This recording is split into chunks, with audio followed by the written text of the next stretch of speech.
उत्तर प्रदेश सरकार द्वारा संचालित विभिन्न योजनाओं को देसही देवरिया में 3 दिवसीय जिला प्रशिक्षण कार्यक्रम आयोजित।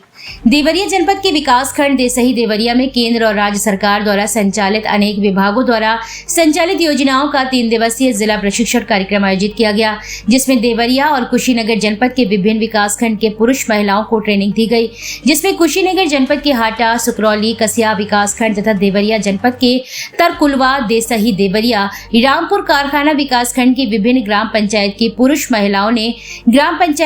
महिलाओं ने प्रशिक्षण प्राप्त किया, जिसमें कृषि उत्पादन, बीज उत्पादन, मधुमक्खी पालन, पशुपालन, मुर्गी पालन, अचार बनाना, सिलाई प्रशिक्षण, नील गायों से बचाव, दुग्ध उत्पादन, सब्सिडी, पौष्टिक आहार, जैविक खाद्य, आधुनिक तकनीकी खेती, मत्स्य पालन, अनेक योजनाओं की ट्रेनिंग और प्रशिक्षण दी गई। देसही देवरिया में आयोजित जिला प्रशिक्षण कार्यक्रम में मुख्य रूप से भूमि संरक्षण अधिकारी संतोष कुमार मौर्य, गुड्डी देवी, निखिल सिंह, रणजीत सिंह, वेद व्यास सिंह, विष्णु कुशवाहा, सोनी देवी, चंदा देवी, ज्योति भारती, मधु देवी, फूलमती देवी, प्रीति पटेल सहित अन्य महिलाओं ने प्रशिक्षण प्राप्त किया। देखिए हिंद नाउ टाइम्स मीडिया पर कुशीनगर ब्यूरो प्रमुख राम आशीष यादव की खास रिपोर्ट। आयोजित किया गया था। किन किन योजनाओं के बारे में प्रशिक्षण दिया गया है? जिला ग्राम विकास संस्थान हमारा देसही देवरिया ये उत्तर प्रदेश शासन का राजकीय प्रशिक्षण संस्थान है।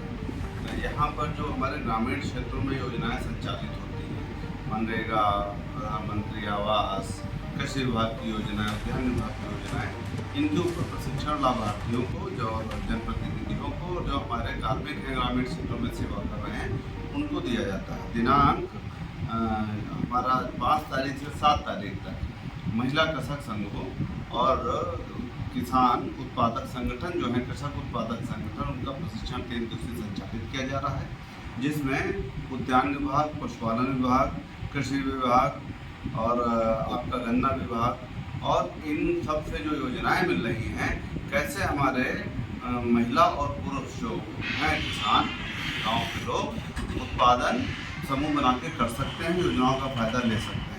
बहुत अच्छे अनुदान हैं उनकी तरक्की के लिए, जन कल्याणकारी योजनाएं हैं, इनको लागू करने के लिए ये हमारा जो FPO बना हुआ है और महिला संघों के हमारे जो प्रतिभाग कर रहे हैं, इसमें पहले तो आपदा संबंधी जो प्राकृतिक आपदाएं हमारी हैं, उसमें आगजनी है, सूखा है, बाढ़ है। तो हम अभी सूखा से ग्रसित थे, तो उसके बारे में बताया गया। फिर बाढ़ का प्रकोप इस समय है, बाढ़ से बचाव के लिए क्या क्या करना है उस पर प्रकाश डाला गया है। उसके साथ ही साथ जो भी कार्यक्रम हमारे भारत सरकार या राज्य सरकार द्वारा चलाया जा रहा है, जिसमें सरकार समाज के द्वारा अंकेक्षण करा रही है, जिसको हम सोशल ऑडिट बोल रहे हैं। तो सोशल ऑडिट के बारे में बताया गया कि जो भी हमारे कार्यक्रम चल रहा है, समाज के द्वारा उसका अंकेक्षण किया जाए कि उसका लाभ गाँव तक पहुँचा है कि नहीं पहुँचा है। अगर नहीं पहुँचा है तो टीम के द्वारा सत्यापन किया जा रहा है और सत्यापन करने के साथ साथ रिपोर्ट भारत सरकार को भेजी जा रही है। उसमें जो कमियां हो रही हैं उसको दूर कराने का प्रयास किया जा रहा है। ये हमारे सोशल ऑडिट है। क्या नाम है सर? मेरा नाम Somnath Sharma, master trainer TIRD देसही देवरिया। तकनीकी रूप से आज 3 दिवसीय कार्यक्रम द्वारा महिलाओं को प्रशिक्षण दिया गया है। कौन कौन सी योजनाएं हैं जिनके बारे में बताया गया है और उनकी जानकारी, लाभ के विषय में जानकारी दी गई है? देखिए, जितनी इससे संबंधित योजनाएं हैं उस पर तो चर्चा चली ही है, लेकिन कुछ टिप्स हैं कृषकों के लिए। जैसे एक उदाहरण मैं दे दूं, जब जैविक खेती की बात आती है और जिस तरह से मारामार लगा हुआ है रासायनिक खादों के लिए, तो एक घर पर बहुत बढ़िया एक खाद तैयार कर सकते हैं, जिसमें हमने बताया है बहुत कम पैसे में, पैसा ही नहीं लगना है। जैसे मान लीजिए 5 किलो गोबर है, 5 किलो पेशाब है गाय का, देसी गाय का मिल जाए तो बेस्ट है। उसमें आपका आधा किलो बेसन लगेगा, आधा किलो गुड़ लगेगा, 10 लीटर पानी लगेगा और जो आम के पेड़ के नीचे की मिट्टी होती है उसको खुरुच करके करीब 250 ग्राम उसमें डालना है। वो इसलिए डाला जाता है कि आम के पत्ते में लिग्निन पाया जाता है, तत्व होता है जो किण्वन का काम बहुत बढ़िया करता है। इस तरह से सारा मटेरियल मिला करके 10 लीटर पानी में एक डब्बे में रख दीजिए और 72 घंटे में वह आपकी खाद जो है जीवामृत जिसको बोलते हैं तैयार हो जाएगी और 1 बीघे के लिए पर्याप्त होती है। और उसको अगर हम डलवा दें तो रासायनिक खाद डालने की ज़रूरत नहीं है। मैं बता रहा हूँ कि उत्पादन भी खूब बढ़िया होगा और हमारा कोई बुरा प्रभाव भी नहीं जाएगा उत्पादन पर।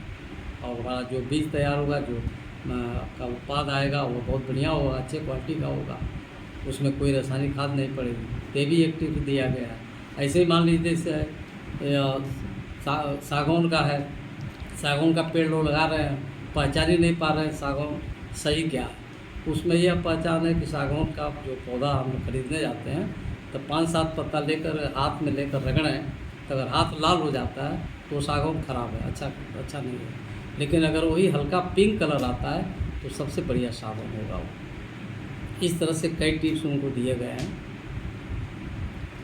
और हरिओम शर्मा है, मैं वरिष्ठ प्रवक्ता पद से रिटायर हुआ हूँ। और जैसा कि सर ने बताया, मैं गोरखपुर, आपका मऊ यहाँ और साथ ही गुंडा हो गया जाकर